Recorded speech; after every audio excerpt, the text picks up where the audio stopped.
नमस्कार, मैं हूं नेहा शर्मा। स्वागत है आपका कुंडली टीवी पर। इस समय हम आपके साथ मौजूद हैं और हम आपको जानकारी देने आए हैं कि 17 जनवरी को मुख्य ग्रह शनि ट्रांजिट करने जा रहे हैं। साल का सबसे पहला और बड़ा ट्रांजिट है। इन सब की जानकारी हमें देंगे नीलम जी, जो कि एस्ट्रोलॉजर और टैरो कार्ड रीडर हैं। सबसे पहले उनका स्वागत करते हैं। स्वागत है मैम आपका। नमस्कार नेहा जी और कुंडली टीवी के सभी दर्शकों का बहुत बहुत स्वागत है। आज स्पेशल एपिसोड जो है वो शनि ट्रांजिट पर किया जा रहा है। जैसे कि नेहा जी ने बताया कि साल का बहुत बड़ा ट्रांजिट है। यकीनन शनि ग्रह राशि परिवर्तन कर रहे हैं और ये राशि परिवर्तन वह अपनी ही मूल त्रिकोण राशि कुंभ राशि में करने जा रहे हैं। इससे पहले शनि ग्रह का जो ट्रांजिट था वो 29 अप्रैल 2022 को कुछ समय अवधि के लिए उन्होंने कुंभ राशि में प्रवेश किया था, लेकिन 17 जुलाई को वो फिर से वक्री होकर जो है मकर राशि में चले गए थे। और ये जो इनका गोचर है वो जो मकर राशि में है वो 17 जनवरी तक रहा। यानी कि अब 17 जनवरी रात्रि 8:02 को शनि महाराज फिर से कुंभ राशि में गोचर कर रहे हैं। और कुंभ राशि में आते ही कुंभ राशि वाले जातकों पर इसका क्या प्रभाव रहेगा ये तो हम जानेंगे ही, परंतु इसके साथ ही 12 राशियों पर इसका बहुत विशेष प्रभाव पड़ने वाला है। शनि का एक ट्रांजिट कई राशियों को प्रभावित करता है। कई राशियों पर साढ़सती ढैया खत्म होती है और कई राशियों पर साढ़सती ढैया की शुरुआत होती है। शनि के एक परिवर्तन से बहुत ज़्यादा प्रभाव पड़ता है, क्योंकि अमूमन 2.5 वर्ष तक जो शनि महाराज एक राशि में गोचर करते हैं और तकरीबन 30 वर्ष के बाद नेहा जी फिर से पुनः शनि महाराज कुंभ राशि में प्रवेश करने जा रहे हैं। तो ये 30 साल के बाद जो ये परिवर्तन हो रहा है और जो ग्रह गोचर की स्थिति बन रही है, ये आम जनमानस पर कैसी रहेगी, लोगों पर क्या प्रभाव रहेगा, इसके बारे में विशेष चर्चा हम इस एपिसोड्स में करेंगे। बात करते हैं वृष राशि की। तो मैम, वृष राशि का चार्ट हमारे सामने है। वृष लगन कह लीजिए, वृष राशि कह लीजिए। पहले की तरह की जब भी बात चलती है ट्रांजिट की, खासकर शनि के ट्रांजिट की, तो पहली बात यही आती है मन में कि क्या मेरे लगन पर या क्या मेरी राशि पर ढैया या साढ़े सती का कोई प्रभाव रहेगा इस टाइम पीरियड के दौरान या नहीं रहेगा। चलिए जानते हैं। जी नेहा जी, वृष राशि वालों पर शनि की ढैया या साढ़सती का कोई भी प्रभाव नहीं रहेगा। और शनि महाराज मध्यम गति से चलने वाले ग्रह हैं और शनि महाराज का ये ट्रांजिट जो कि 17 जनवरी को रात्रि 8:02 पर होगा। और ये ट्रांजिट जो है मकर राशि से निकलकर शनि महाराज 10वें भाव अपनी मूल त्रिकोण राशि कुंभ राशि में प्रवेश करने जा रहे हैं। ये प्रवेश वृषभ राशि वालों के लिए बहुत शुभ संकेत लेकर आया है और इसके पर चर्चा जो है हम आपके साथ करेंगे और दर्शकों को बताएंगे कि वृषभ राशि वालों जातकों के लिए ये बहुत सुनहरा अवसर आ रहा है या बहुत अच्छी अपॉर्चुनिटी आ रही है कि शनि महाराज का ये जो ट्रांजिट है आपके भाग्य को एक नए पड़ाव की तरफ लेकर जाएगा। जी, तो चलिए अब आगे बात करते हैं। जानते हैं कि अगर इसे प्रोफेशन हाउस के हिसाब से देखा है या कह लीजिए कि शनि के साथ जो प्रोफेशन हमारे रिप्रेजेंट होते हैं, उन जी, लोगों के लिए ये समय कैसा है? शनि का ये जो ट्रांजिट है नेहा जी कुंभ राशि में हो रहा है। सबसे पहले बता दूं दर्शकों को कि वृषभ राशि जो है वो वीनस की राशि है, शुक्र ग्रह की राशि है। और शुक्र वृषभ राशि वालों के लिए शनि महाराज योग कारक ग्रह का काम करते हैं। योग ग्रह कारक ग्रह से मेरा तात्पर्य है कि इस राशि वालों को, इस लग्न वालों को जो शनि महाराज हैं वो किस्मत को जगाने का काम करते हैं। यानी कि किस्मत उनकी जो है वो ज़्यादा अच्छा साथ देती है और शनि महाराज ही इस कुंडली को या इस कुंडली के जातकों को अच्छा चलाते हैं, अच्छा प्रभाव देते हैं। और ज़्यादातर वृषभ राशि वालों पर दुष्प्रभाव शनि महाराज का नहीं रहता है।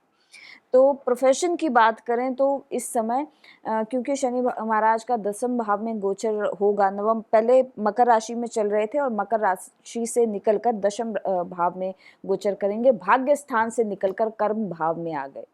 तो अगर कोई भी जातक फिल्म जगत से संबंधित है, किसी का भी इंटरेस्ट जो है वो फिल्म लाइन से है और या फिर कला से जुड़ा कोई भी व्यक्ति हो, क्योंकि शुक्र महाराज की राशि है, शुक्र महाराज का लग्न है, और इस लाइन से जुड़े किसी भी जातक के लिए ये जो समय पीरियड रहेगा, टाइम अवधि रहेगी, वो नेम फेम पाने के लिए बहुत अच्छी रहेगी।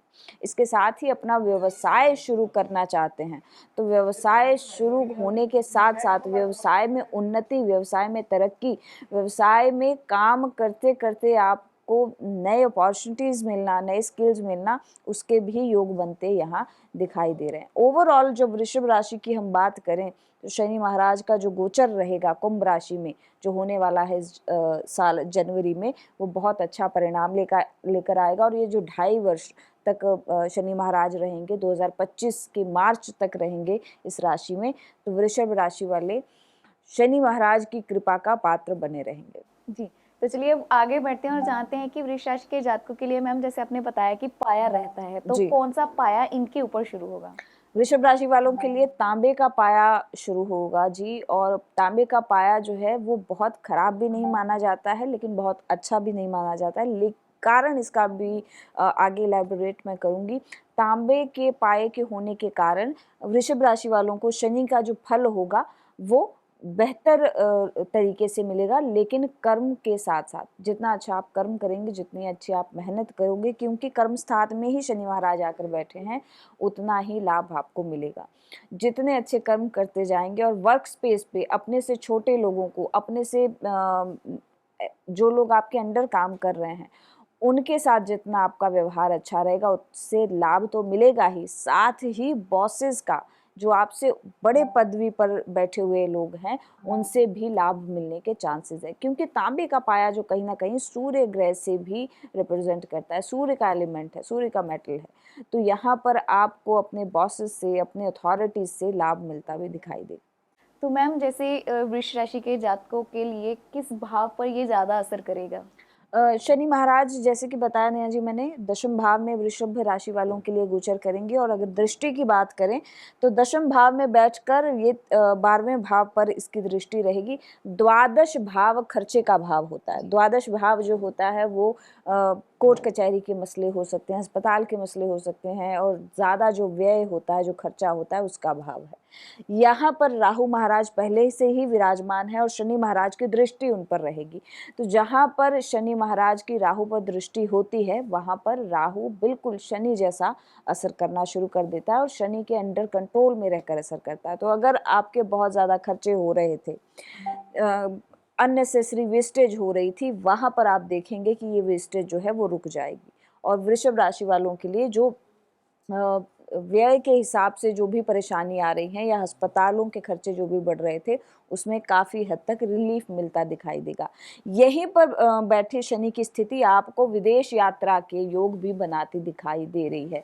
तो अगर किसी की विदेश यात्रा काफ़ी समय से अटकी है या रुकी हुई है, तो यहाँ पर शनि के प्रभाव से विदेश यात्रा के योग भी अच्छे बनते दिखाई दे रहे हैं। इसके साथ ही शनि महाराज चौथे भाव में दृष्टि डाल रहे हैं। चौथा भाव जो है वो आपके मानसिक शांति का है, आपके वाहन सुख का है, आपके मातृत्व सुख का है। शनि की दृष्टि चौथे भाव में पड़ना बहुत उम्दा मानसिक शांति के लिए नहीं मानी जाती है। तो माता से संबंधित कोई कष्ट आ सकते हैं उस लिहाज से, परंतु वाहन सुख दिलाता यहाँ जरूर नजर आ रहा है शनि। तो अगर शनि का परिवर्तन आपकी जन्म कुंडली में पॉजिटिव असर लेकर आ रहा है, तो इस राशि परिवर्तन में आपको कोई ना कोई नई गाड़ी, कोई ना कोई अच्छा वाहन मिलने की संभावना यकीनन बनती दिखाई दे रही है। और इसके साथ ही छठे भाव में भी दृष्टि रहेगी, तो आपके जो शत्रु जो हैं वो उत्पन्न होते हैं, या शत्रु जो आपको परेशान करते हैं, वो शनि महाराज की दृष्टि से बनना और उठना बहुत हद तक बंद हो जाएंगे, कम हो जाएंगे। शत्रुओं पर आपकी विजय ही रहेगी। तो मैम, जब ट्रांजिट होता है तो शनि जिस भाव में भी गोचर करेंगे, उन चीज़ों को लेकर हमें सावधानियां भी बरतनी होगी। तो जी। कौन कौन सी सावधानियां वृष राशि के जातकों के लिए?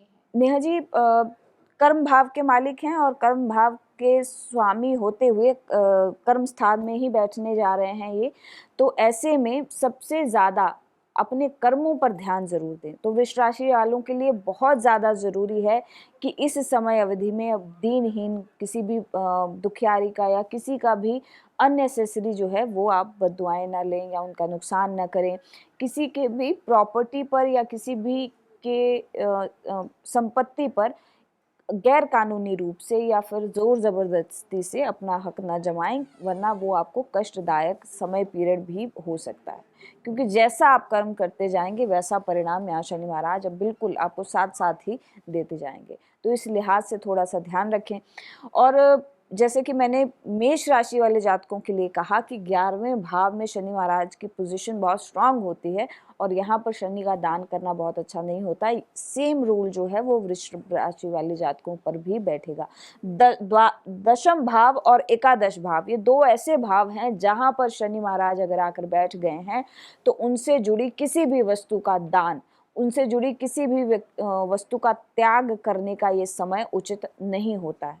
तो आपके चाचा हों, आपके शनि से जुड़ी चीज़ें, जैसे कि आपके घर में इलेक्ट्रॉनिक्स हो, आपकी गाड़ी हो, आपका वाहन हो, जूता, चमड़ा, चप्पल, कोयला इत्यादि, इन सभी चीज़ों का अपने से दान न करें या इन चीज़ों का अपने से त्याग न करें, इन्हें अलग न करें। तो कोशिश करें कि इन सब चीज़ों से रिलेटेड कोई भी उपाय आपको न करना पड़े। वो आपके शनि को स्ट्रॉन्ग रखेगा और कमज़ोर नहीं होने देगा, और शनि बली रहेगा तो बहुत सारी चीज़ों में आपको लाभ भी मिलेगा। मैम, जैसे आपने उपायों की बात करी है, तो हम अगर बात करें कि कौन से ऐसे उपाय हैं कि इन स्थितियों से निकलने के लिए वृष राशि के जातक कर सकते हैं? जी बिल्कुल नेहा जी, अगर किसी ग्रह के उपाय करने की ज़रूरत है तो इस समय आपको द्वादश भाव में बैठे राहु का उपाय करने की ज़रूरत है।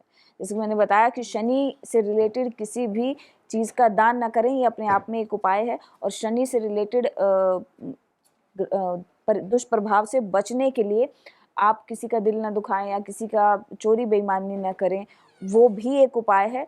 और किसी अगर ग्रह को शांत करने की ज़रूरत है तो वो है द्वादश भाव में बैठा राहु। द्वादश भाव जो है वो आपकी बेड कंफर्ट का है, आपके शैया सुख का है। यहाँ पर शनि महाराज की दृष्टि पड़ेगी तो वो उसको उदासीन भी बना देगा। तो थोड़ी सी लग्जरियस लाइफ कह सकते हैं या थोड़ी सी मैरिड लाइफ में उदासीनता बनने की स्थिति होगी। राहु महाराज बैठे हैं तो लड़ाई झगड़े भी करवा सकते हैं। तो यहाँ पर राहु की शांति या राहु का उपचार ज़रूर करें। राहु के उपचार में आप विष्णु जी के सहस्त्र नामों का जाप करें, वो आपको विशेष लाभ देगा। राहु के उपचार में आप अपने जन्म कुंडली के अकॉर्डिंग जो है मूंगा धारण करें, वो आपके लिए अच्छा लाभ देगा। आप अपने गले में एक स्वर्ण की चेन, सोने की चेन जो है वो धारण करें, उससे भी राहु की शांति मिलेगी। जी, तो इसी के साथ ये था वृष राशि का हाल। नेक्स्ट एपिसोड में हम बात करेंगे अगली राशि मिथुन की। जुड़े रहें कुंडली टीवी के साथ। धन्यवाद। धन्यवाद।